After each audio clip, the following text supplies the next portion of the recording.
You're listening to Coach Mike on the mic. Let's talk hoops.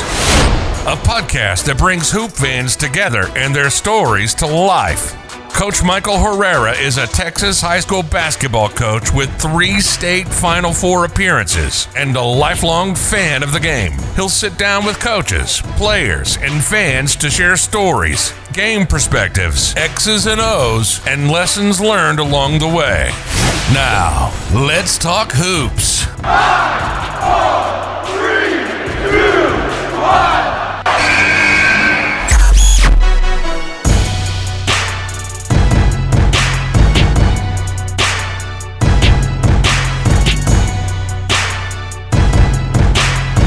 Welcome to the show, and thanks for tuning in, guys. This is episode number 1 for Coach Mike on the mic, Let's Talk Hoops.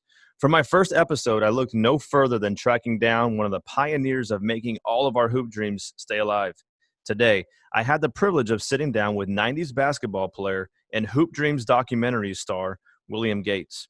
William Gates was a player that we all got to watch on the big screen and watch his Hoop Dreams story unfold right before our eyes. Hoop Dreams was released in 1994 and was nominated for an Academy Award for Best Film Editing. I hope you enjoy reliving some of those Hoop Dreams memories with me today. Now let's talk hoops with William Gates. I love this shirt. I appreciate it. That's nice, man. I like that.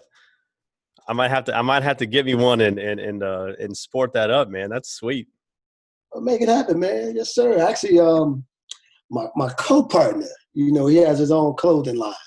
So he puts these together. Yeah. Well, it looks good, man. Looks good.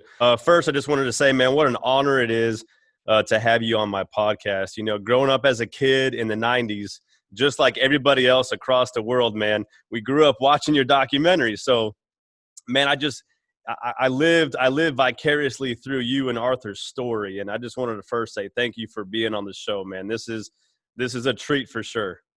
Well, my honor, man. I appreciate my guy PJ reaching out and making the connection. Plus, Coach, I seen you, on the sidelines, but you and I have just never met. But man, it's appreciate being able to have some time to do this. Actually, this is a good day, slow down day for me. So this is good. Amen to that, man. Well, you not only gave us a movie to watch, but a dream to keep alive. And I think that was the main takeaway message is for me growing up as a kid and watching that movie was just to live the dream, and there are a lot of dreams that do not come true, but through the game of basketball, and I can speak for myself, my dream has come true. I'm able to use the game of basketball as my vehicle to mentor kids, and I love what I do. So, again, thank you again for being on the show. And now it's time for Layup Lines.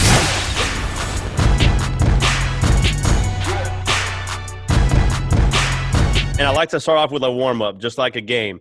So, you go, you both teams are on the court, and you start off with layup lines. And so I just want to kind of get warmed up so our audience gets to know us a little bit before we get started with some questions. So you ready to go?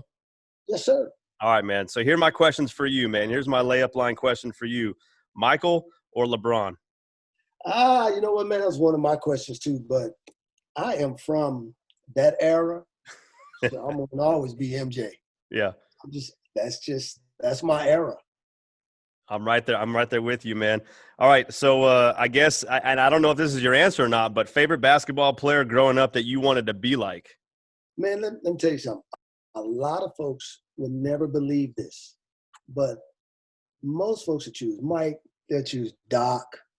But the guy that I actually patented my game after was Philadelphia 76ers, number 22, Andrew Toney. Tell me about that, man. Tell me about that. What was it about his game that you wanted to mimic? Man, he had one of the best mid-range games that I had ever seen, and he was able to play with superstars and still get his. Not to mention the fact, Andrew Toney was a big, strong body guy, but man, he had rise. I tell you what, man, that mid-range game is something that's kind of a lost art now in the game of basketball. Yes, sir. Yes, sir. Matter of fact, I think the last guy that I seen shoot the mid-range game was probably Rip Hamilton in terms of where they shot it effectively. You see a lot of guys, man. I mean, you look at what Dame is doing now. Dame is saying, how do we extend half court? Because I want to shoot on the other side now. It's no longer a horse shot. It's like a regular shot for people. That's right. That's right. Crazy. All right, question number 3. If you had a boat, and I don't know if you do or not, but if you had a boat, what would the name be of your boat? Man, my name will always be Pearly. And I do that, man, simply for my brother. Growing up, he was called Pearly Gates. So if I had a boat, man, it would be in honor of him, Pearly Gates. I would do that. Absolutely. Very nice. Nice touch. What's the last book you read? Man, believe it or not, the last book I read, a lot of people don't know this about me, but I am actually, man, an ordained pastor. I know. We're going to touch on that a little bit later. Sure. So, man, I just read a book. Oh, gosh. It's called Good to Great. That's a great book. Yes, sir. Yes, sir. So, all right. Man, yes. All right. And the last question here. If you had one shot to take, all right, a layup is $10,000, a free throw is $50K, and a three-pointer is worth $100K. What do you take? Man, I'm shooting. My kids asked me this question too. And I think the way I shot the ball, I'm going for the $100K. I know a lot of people say, man, you got to guarantee $25,000. Because here's the thing, I'm either going to go for the 25 or the 100. I'm not shooting a free throw. Yeah. Because to me, if you shoot a free throw, you might as well go ahead and shoot the 3. Exactly. I'm gonna go for the $100K. And my mentality is, I'm not saying because I came in with nothing, I'm gonna leave with nothing. No, I'm saying the way I shot the ball, I'm gonna shoot the 3. All right. Very well. Absolutely. All right, man. Ball's in your court, man. Shoot away. Here we go, man. Because I just want to, as you say, layup line. What high school you play at? Douglas MacArthur High School in San Antonio.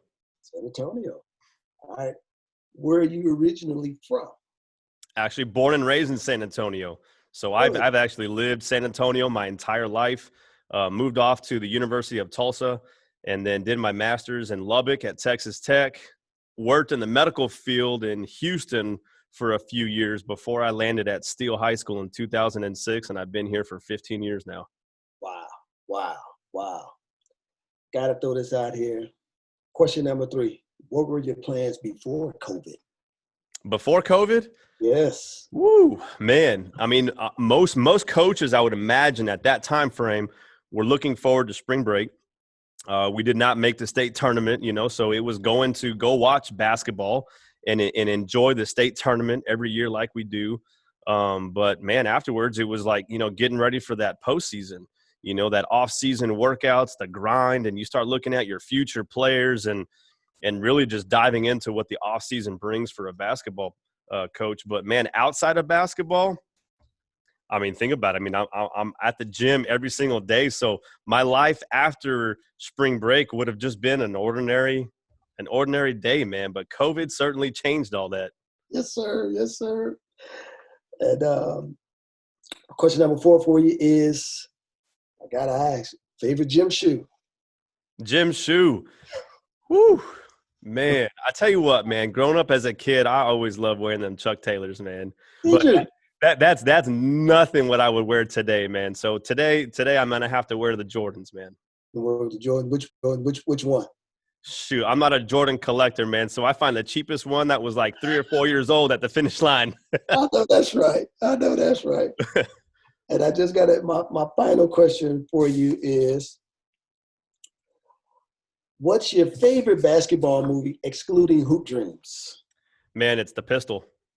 Do you like The Pistol? The Pistol, man. So growing up as a kid, man, I mean, of course, that's every kid's dream is to be in the NBA, right?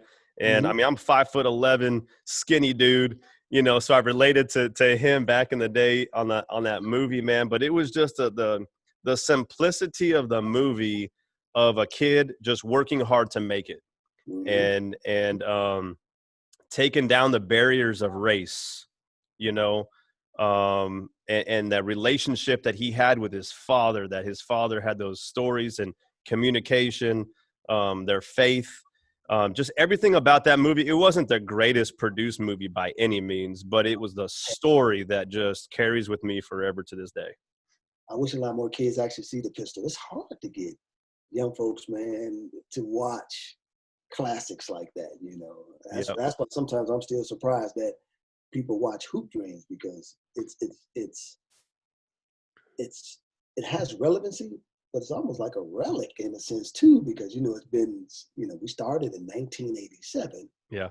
And it came out in 94 heading into 95, and it's more of your kind of classic. So if the movies don't have the love and basketball, or the he got game, yeah, it's hard to get them past that right now. I know. I hear you. So what I actually do a little bit of private lessons on the side, and I train they're younger kids, and so those younger kids, man, I'm always pushing them to watch the Pistol, man, just to show all the drills that we do, and Pistol Pete's homework basketball. Yes. Yeah. Yes. Yeah. Yes. All the time. Kept my boys on that stuff like that, man. Like, man, hey, if you don't know foundational basketball, then you cannot be a basketball player. It just is. I don't care what you see in the league, college, the YouTube, which is interesting now. I don't know if you was going to touch on this at some point, but man, we had YouTube coming up, man. It's a whole different world now, man. Even though I'm in it, I'm still trying to learn this new mechanism of, athletics now. It is changing every day. Even during COVID, I'm so surprised. I see so many AAU teams out here playing, and parents in stands, and I just go like, man, the game don't stop. No, it certainly doesn't, man. But I tell you what, YouTube is personally, it's one of my best friends, because I'm able to steal from the best. And able to use that with kids, and in the world of coaching, as you know, in the game of basketball, right? I mean, it's steal what you can steal, and it's only going to make that kid better. And ultimately, that's what the end result is, anyway. So, absolutely, great resource. Absolutely, it's just hard to navigate it at times. That's all. Well, let's get started, man. I feel warmed up. Thank you for participating in Layup Lines, and our knees still work, and our back isn't sore from Layup Lines. So, they would be if I was hitting the court today. But let's get started here. So here's question number one for you. Let's talk about a little about your childhood. I would imagine most people that are going to listen to this podcast know the movie, know your story. But for the person listening that may not know, who you are, let's talk a little bit about your childhood and your upbringing. Sure. Will Gates, originally from city of Chicago. I've been living in San Antonio, Texas for almost about 8 years now. And I grew up in what many consider at the time one of the worst housing projects in the city of Chicago, Cabrini Green. That's what some would call it. I call it home. I still call it home.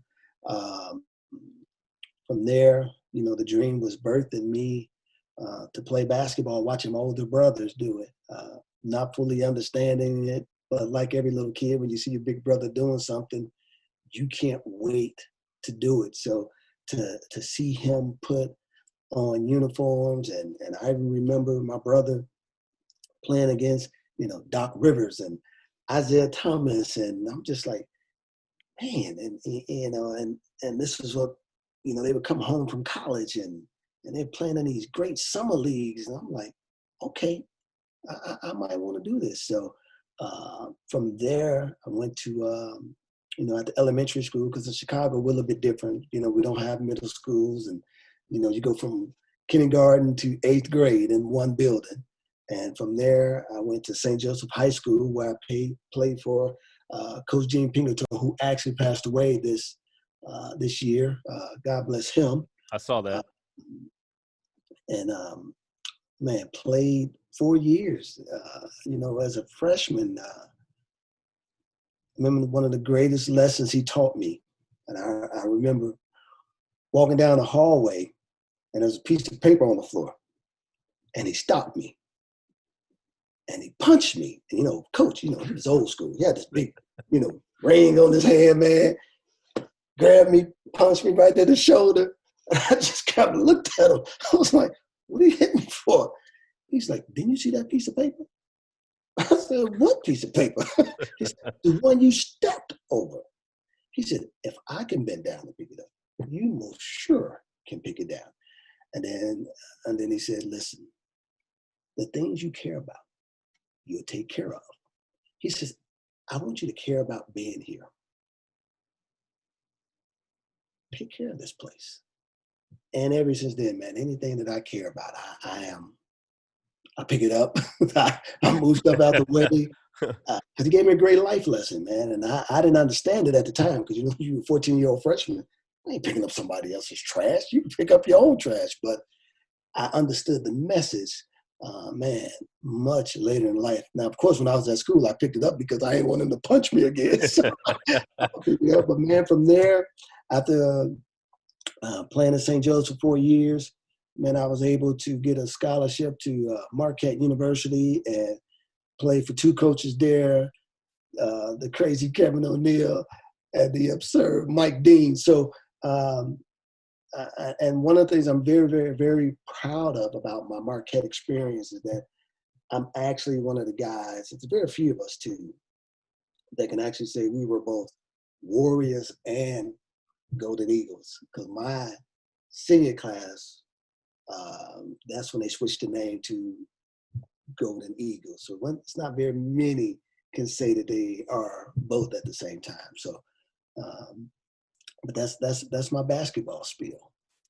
That's a the coaching story you shared there. As a coach, you always try to find those moments to instill things into kids that are outside the game of basketball, and it sounds like that little thing, like picking up a piece of paper, resonates with you today, and you can probably still hear him saying that to you. And as a coach, that's what I always look for, those teachable moments. I always, ATM, always teachable moments, and finding those opportunities to teach things outside of this game of basketball. Like I said it when we first started talking here, basketball is the vehicle that I use to mentor kids. I love the game of basketball, but there's more to this life than the game of basketball, So, yeah, thanks for sharing that story here. But you talked about going to St. Joseph's here. So, traveling an hour and a half to school as a high schooler, that had to have some kind of effect on you, time, whether it was sleep, whether it was deep in your thoughts, collecting your thoughts, the grind, the commitments. Talk a little bit about those daily journeys that you had to school. Well, believe it or not, the journey started even before then, just the mental approach to it. What a lot of people didn't recognize was that to get to St. Joe's, I had to go live with my big sister. So that meant, as I was going into my freshman year of high school, I moved out of my mom's house. And as a 14-year-old freshman, everything you've ever known consisted in your mom's household, at least for me. And to walk into my big sister's house with her new husband, and they had just had a baby, man, it was such an awkward situation. So you almost kind of like got to find your own space and place again, because being at home, where your bed is at, where your stuff is at, you're comfortable in every aspect of the word. So that was one aspect of it, just trying to find my place in their world and not trying to put them in my world, which at times when you're a 14-year-old, very difficult to not feel offended all the time. I felt offended all the time. I think most 14-year-olds feel offended all the time. And one of the things that about that grind was, remember getting up at 5:15 in the morning, really 5 o'clock in the morning, because I had to get to the bus by, let me change that, no, 4:30, because I had to get to the bus by 5:15. Get there at 5:15, and I never forget the first day, man. I'm standing at the bus stop in the city of Chicago on the street corner. Man, I'm the only person out here. And it's still dark, because, Chicago's not like Texas. The later the day gets, the darker it gets. Here we still got sunlight, 7, 8 o'clock at night. And, man, I'm just looking around. I'm in a new area. don't know the people, don't know the neighbors. But I hop on that bus and and I still remember this first day. I get to the end of the train line because St. Joe's was that far away from me. It literally, the train stops. Then I got to take a bus that took me another 45 minutes. So I missed the 8:05 bus. Here's what was crazy.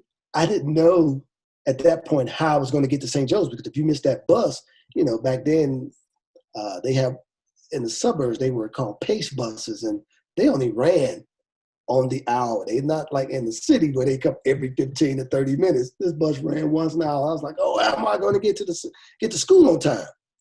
So, I had a few dollars in my pocket because my mom, I think she had given me $20 because she's like, you're going to need this throughout the week. I took that $20, man, and hopped in a cab. Yeah, I am 14 years old, man. I'm at a bus stop by myself. I get to the train station. I'm basically lost because I don't know how to get to St. Joe's because the bus isn't there. Take the cab, and the cab driver drives me all the way around. And then finally gets me to St. Joe's. And I remember getting out, man, I had to get that dude about $20, and he gave me 6 of them back. I was like, oh, my goodness. And so then I went into St. Joe's. Here's what was the other aspect of it. I didn't know we had a dress code. So I show up to St. Joe's in my sweats. And first day of class, Coach Hornacek, who is the father of Jeff Hornacek, who plays for the Utah Jazz once a time ago, sees me walking down the hallway.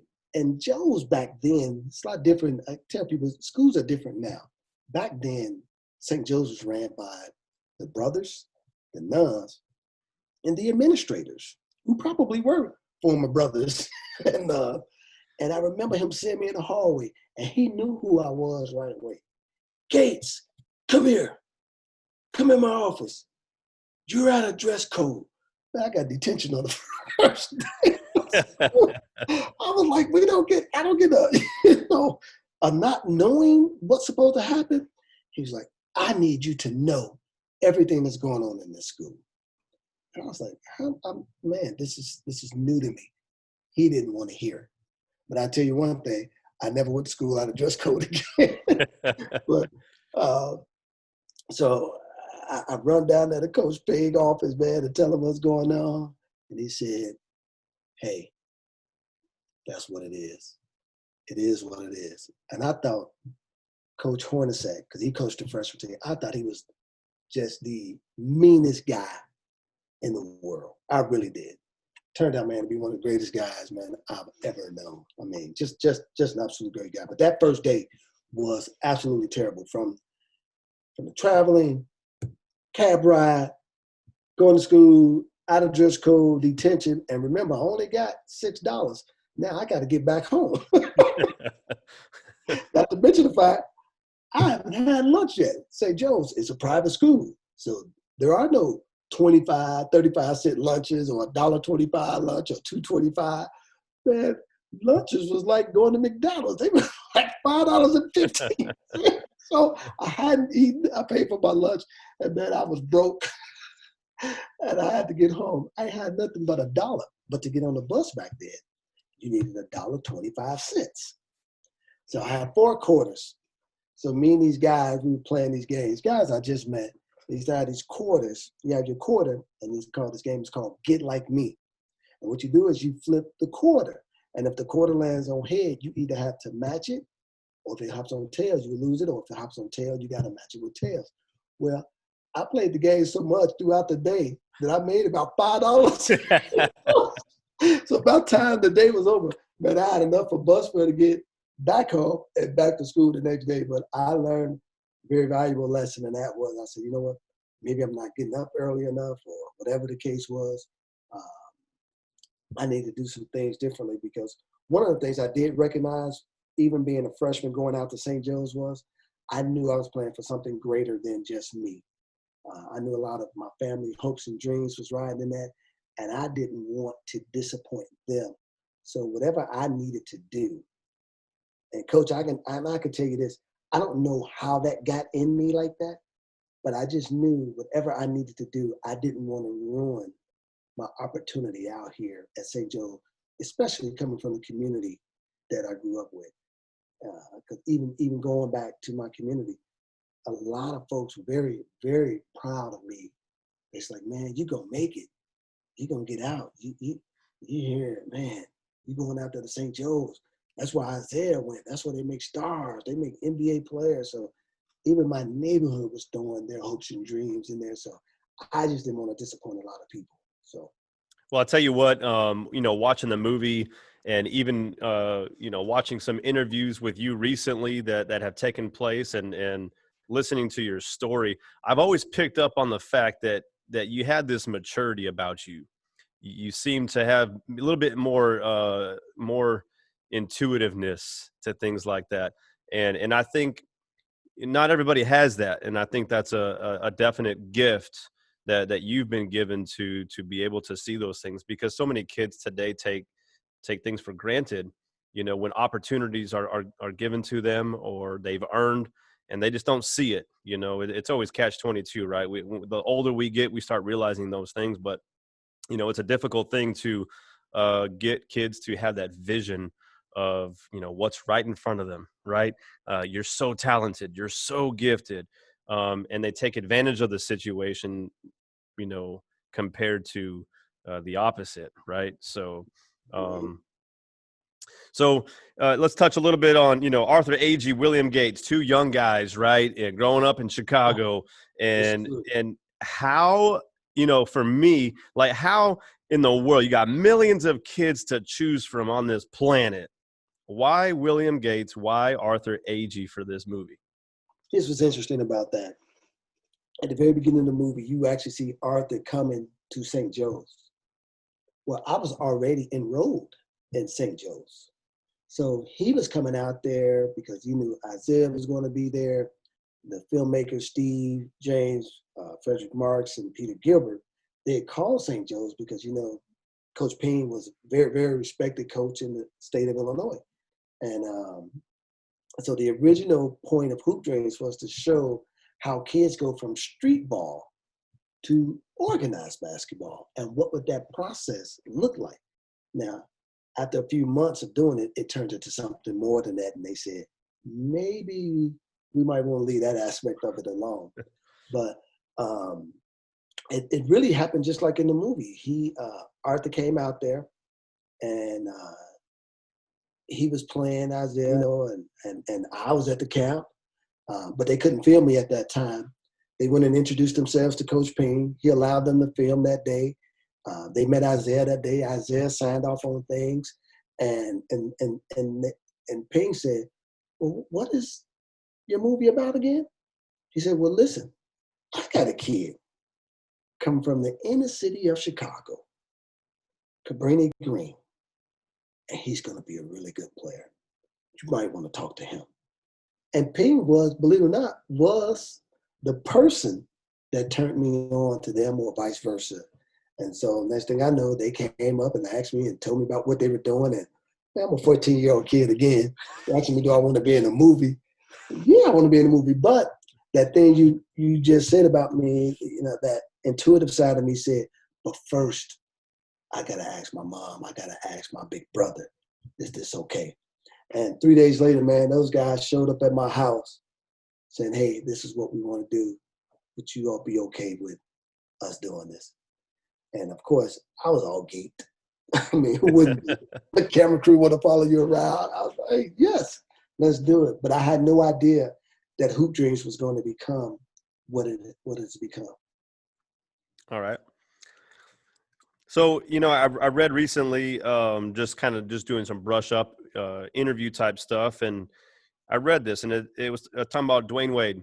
And he shared some stories of how your movie gave hoopers across the country the hope of making it big. How does that make you feel, hearing people of the likes of Dwyane Wade having hoop dreams have an effect on him, let alone, thousands and millions of aspiring basketball players? Well, I tell you this. First of all, D-Wade, obviously, my Marquette brother. It's it's always an honor to be respected by the people that either came before you or come after you. You know, one of the things we used to joke about with Marquette basketball for a while was like, people used to ask me, they said, "Oh, when did you play at Marquette?" And I should say, I played after Doc Rivers and before Dwyane Wade. But when I hear guys like Doc, D. Wade, Butler, guys that played at Marquette, and then guys that I came up with like Shaq, Penny, man, always referencing the movie, it's still an honor.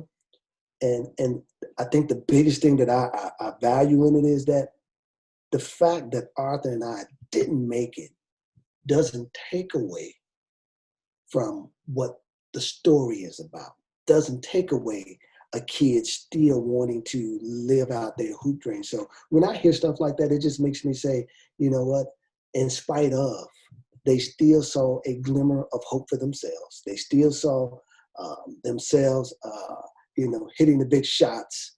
You know, it made them, go down to the basketball court. And it's actually kind of surreal in some aspect, because I remember when Jordan scored the 63 on Boston. Man, when that game was over, I grabbed my basketball and I went up and shoveled the snow off the off the court and started getting up shots. So it's great to see, and again, it's surreal that those guys, man, who have reached the highest level of it, have such high regards for Arthur and I in that capacity. You know, I tell you what, it made me think of, not that your story or not making it to the league was a loss, but stay with me here. In every loss, you cannot lose the lesson, right? And so even though this did not happen for you, or being in the NBA, or Arthur being in the NBA, the story lives on. You know what I'm saying? So it's still impactful today, even, 26, 27 years after the movie came out. So, yeah, even me going back and watching it a couple of weeks ago, I was like, man, I want to go back outside and go play basketball again, man. So it lives on, man. But talk to me a little bit about being filmed every day. You mentioned it earlier, right? So you've got crews in and out of your house and inside the gym. Did you at any point not want them, so that you could have some quiet time and some peaceful time? Talk about the good and the bad, right? All the time. I think it's interesting. When they first started, they were there every day for about, first 2 years. So, and it's funny, you could tell documentaries back in the day, they didn't have the money up front. So you said when things kind of slowed down, even you can recognize it in the film. It's like, man, Will done grew a little bit bigger since this one aspect. But they were there every day. And it was kind of intrusive, because here's the thing that a lot of people don't know. They showed 3 hours of the movie, but they shot over 580 hours. And I keep telling people, there's a lot of hours that we put into it that you have no clue what's on that thing. So that did get a little overwhelming, but then it kind of got to the point where we developed a relationship with the filmmakers. So when they would come over and film, you didn't feel like you was being a subject. You felt like, hey, man, this is just family, just filming. And of course, for family, you wanted them to get out. But I will say this. I remember going to the Nike camp. And man, I was so grateful that those guys went for a couple of reasons. One, that scene in the movie, getting the pizza, well, they took care of that. Because, when you down there, you ain't got no money. So they bought us our own pizza. But the other thing that I appreciate about it was I was the only guy down there that had a camera crew. So it turned all of the focus, like, this guy with a camera. Because remember, YouTube wasn't a thing back then. Now no Instagram. There was no Twitter. But there's like, man, Will Gates got a camera crew. So it turned up everybody's game. But at the same time, it kept me, even though I was coming off that injury and stuff like that, it still kept me in the eyes of the recruiters. It kept me in the eyes of coaches and scouts and everybody. So I was truly grateful for that. So it had both, man. It's great times, it's terrible times, but in the end, I really appreciate that experience. Well, I was actually going to ask you this a little later, but since you mentioned it, the Nike camp, top 100 camp, what were some of those names of the guys that were there that you remember? Man, I remember everybody. I'll just give you my team that I was on. It was All me right. and Jalen Rose. We were in the backcourt. That was my backcourt. I was the point guard. Believe it or not, before Jalen Rose became a point guard at Michigan, he was a shooting guard. Dwyane Marshall, who ended up being a great guy, went to Connecticut. Of course, people forget this name, but he was huge. Big dog, Glenn Robinson. That guy, that's my class. Juwan Howard. Obviously, the whole Fab Five. That's my class. It's interesting. I remember me and Chris Webber and Jalen Rose, and we were all sitting around, man, just talking. Because when you it's fortunately and unfortunately, because a lot of guys don't get to experience it. But when you play on that level, you always see each other because you're always either, we was at the Nike camp or we were at 5-star camp, and since those guys lived in Michigan, they come up our way, we go down their way. I keep telling people, the Midwest is not like Texas. I said, y'all can drive 10 hours in Texas and still be in Texas. Yes, sir. We can drive an hour, east, south, and west, and be a whole nother state in the Midwest. So I just remember we were sitting in the room and talking, and Chris was asking me, Will, man, let's go to Michigan. And I was like, man, I don't want to go to Michigan. Believe it or not, I came this close to committing to Michigan State. And in a lot of ways, I was like, man, I probably should have, but that's a whole nother story. But I really was like, Chris, why don't you go to Michigan State with me? Come on, we can do this. He's like, yeah, I'm looking at it, man. But listen, we could put this crew together, and me, you, Jalen, Juwan. And I was like, man, no. And in retrospect, I probably should. I was about to say, man, the part of the Fab Five, man. Yeah, it was just, we could have been the 5-5 plus 1.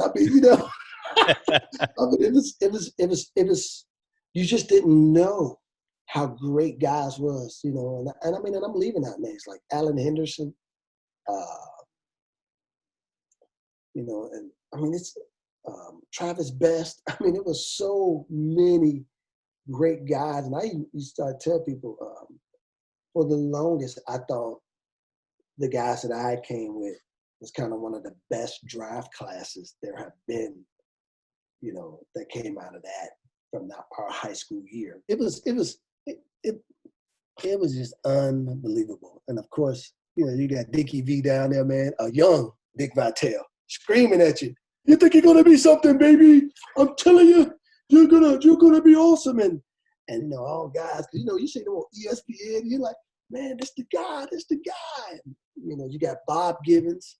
Back then, Bob Givens was the basketball god.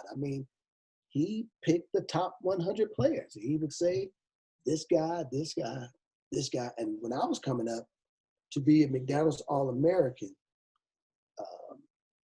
you had to be one of the top 25 players. It's not like how it is now. You can be 36 and still be.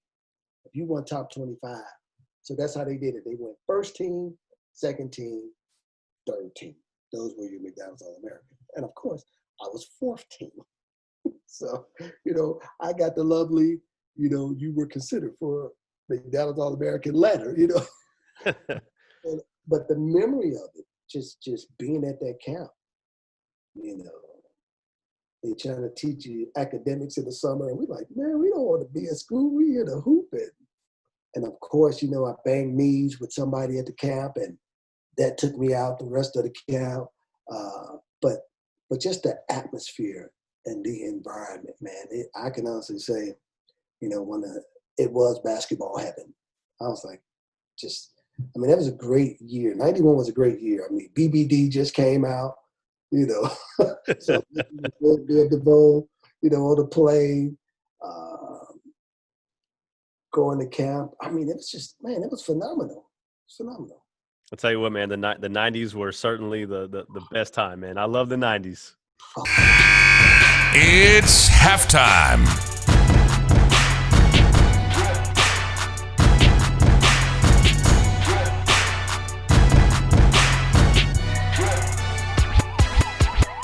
Well, let's take so this is a little timeout. This is a halftime part of our show here. So I just wanted to kind of ask you 5 more quick questions to kind of change the pace of the game a little bit here. Favorite food? Man, believe it or not, my favorite food, man, I love me a good steak. I really do. Give me a good T-bone, man, and I'm good to go. Medium rare? No, man, I'm from the hood too. Got mine's all the way. Burn it. You gotta burn it. All right, basketball question for you: man-to-man or zone? I was a great on-ball defender. I'm a man-to-man guy. I hate zones. Except for when people played against me. I love zones because when you were a guard, you got to pull it up. Shoot that thing, man. Absolutely. Best shooter of all time? Man. Well, I'm going to put it to you like this. I know a lot of people say, Steph can shoot that thing. I think Dame can shoot that thing. But at least from my generation, probably best you to say, man, that dang on Ray Allen he was unreal. I mean, but if I had to pick a guy that was the best shooter, and again, I'm only going off on my time, but I would put him above everybody else. Chris Jackson.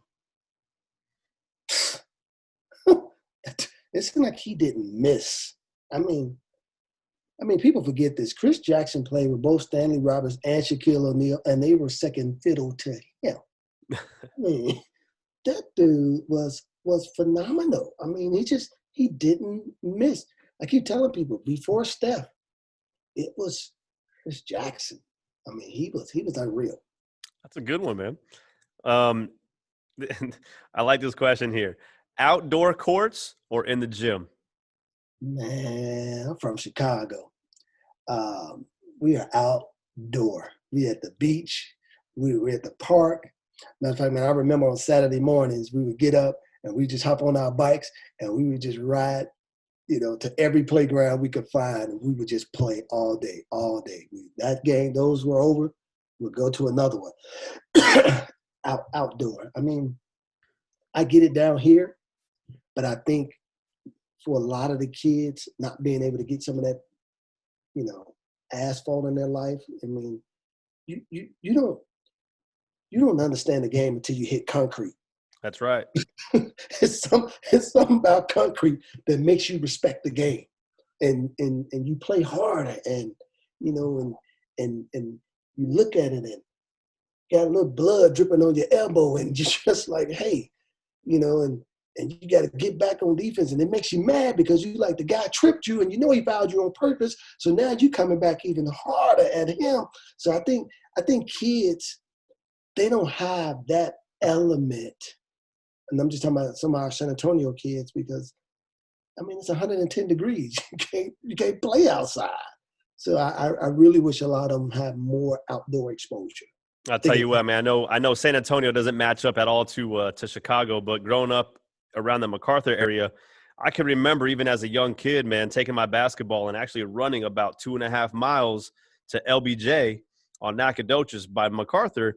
And that's where I was all day. And that's what kids used to do. You would run, you would ride your bike, and you would go to the park and play basketball. It didn't matter how hot it was, man. When it got to the hot part of the day, you went inside the gym because they had an open gym at the city center. And then 5, 6 o'clock, you go back outside again and you play basketball until the sun goes down. You don't see that anymore.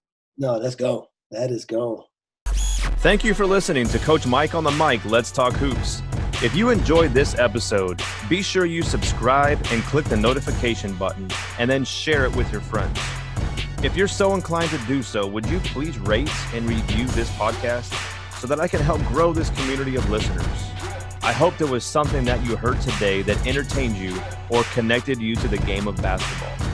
If you'd like to be a guest or know someone who would be a great guest on the show, please comment below or reach out to me on any of my social media platforms. Until the next time we meet, the ball is now in your court. Be someone's champion today.